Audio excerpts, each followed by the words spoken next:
আরো কি বলেছেন? ভক্ত আমার মাতা পিতা, ভক্ত আমার গুরু, ভক্ত আমার মাতা পিতা, ভক্ত আমার গুরু, ভক্ত আমায় নাম রেখেছেন বাঞ্ছা কল্পতরু। হরি বল, হরি বল, হরি বল, হরি বল। কথাটা কি বলছে? ভক্ত আমার মাতা পিতা, ভক্ত আমার গুরু, ভক্ত আমার নাম রেখেছেন বাঞ্ছা কল্পতরু। মানে ভক্তরা অনেক সময় কিছু কিছু আশা করে, হয়তো চাইছেন না তিনি করতে, কিন্তু বাধ্য তো করেন যে না আজকে এটা হবে না, কালকে এটা হবে না, কিন্তু কোনো কোনো ক্ষেত্রে তাদেরকেও ইচ্ছা পূরণ করার জন্য তাকে সেটা করতে হয়, তাই বলা হচ্ছে বাঞ্ছা কল্পতরু।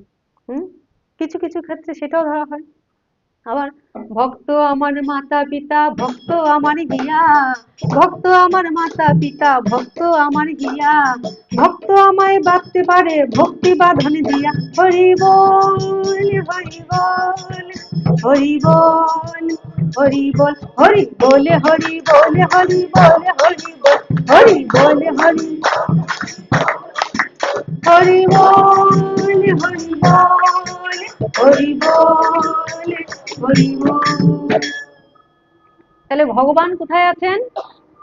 সর্বভূতে বিরাজিত তো, কিন্তু প্রকট হন কোথায়? সাধু গুরু মহাত্মাদের মধ্যে দিয়ে ভগবানের প্রকটতা বেশি, তাই আমরা তাদের কাছে যাই। তাদের সান্নিধ্যে গেলে আমরা ভগবানকে উপলব্ধি করতে পারি, অনুভব করতে পারি, আমার মধ্যে যে ভগবান আছেন সেই সত্তাটা আমাকে জাগিয়ে দেন। ওই আলোটা, তার আলো দিয়ে আমি যেন সেই আলোটা অনুভব করতে পারি।